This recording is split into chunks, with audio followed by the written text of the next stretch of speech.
Yeah, you mentioned different brains, and I'm wondering, if ADHD has been placed in the sort of neurodiversity movement.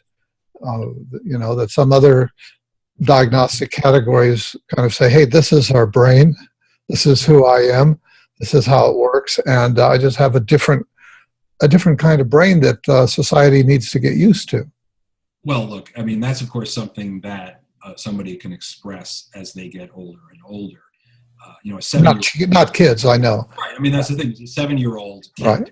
That's part of my interest in this issue is that, if you're a 24-year-old young man and you feel you have ADHD and you're pretty sure you fit this and you go to the doctor, hopefully you get a decent diagnosis and you say, all right, I guess that's me. I guess that's always been me. And I, probably am going to take this medication for it. That's, an adult making an adult decision about his and then her health.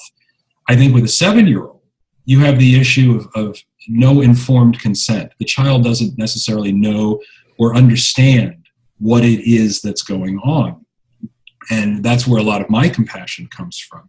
Now, of course, sometimes kids, it's just, tough noogies, man. You've got this medical issue and you need to take medication for it, or we say you need to take medication for it.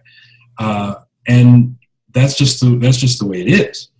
But I do think that we discount the effect that the mere diagnosis and message can have on a child, or the prescription, pills for it. Because while not every kid reacts this way, but kids think there's something wrong with me, and they need to fix it. And then they see on the internet that this is a lifelong, life-impairing, condition that can lead to, school failure and high divorce rates and car crashes. I mean, there's like some pretty bad, stuff out there. And, kids aren't stupid.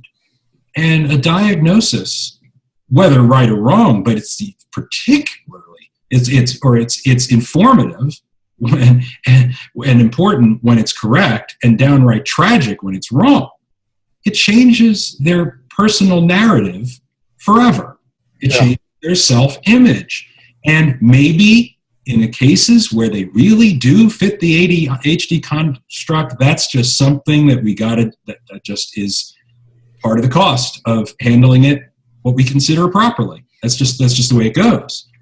But we don't seem to be caring a lot about delivering that message to kids who really don't fit the construct and who shouldn't be told there's something wrong with your brain when there isn't.